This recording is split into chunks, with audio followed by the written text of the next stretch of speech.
أنبوبة قاعد معاه 30 يوم.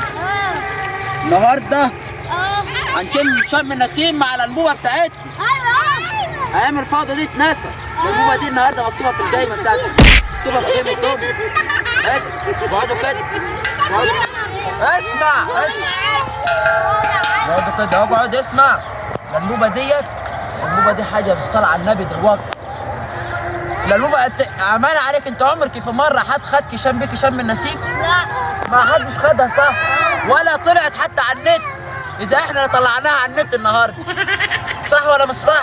الأنبوبة دي عمر ما حد طلعها على النت. ليه؟ أنا واخدها عشان بعد النهارده هنحط لها 3 جلدات عشان بعد كده ما عادش تتنفس. الأنبوبة دي النهارده ساكنة أيام الفوضى دي، اللي يجي عايز يطلع كوباية شاي، اللي بده يطلع حلة محشي، الكلام دوت انتهى.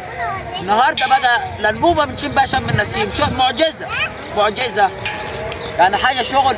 أنا والأنبوبة شم النسيم في البرسيم واسمع يا طواوي. والأنبوبة كانت طالبة مني تروح فين؟ تروح صالحية جديدة. قلت ولا صالحية جديدة ولا صالحية قديمة ولا فابوس حتى ولا في أي حتة. احنا هنشمها في أراضينا هنا جنب الخضرة والزرع بتاعتنا والجناين. بقى هنروح الجناين بقى وايه؟ هنخربها يعني هنخربها. بس يلا. الرنجة مصنع موسع على 3 صناديق، موسع على 3 صناديق رنجة وسيق وبلح والدنيا.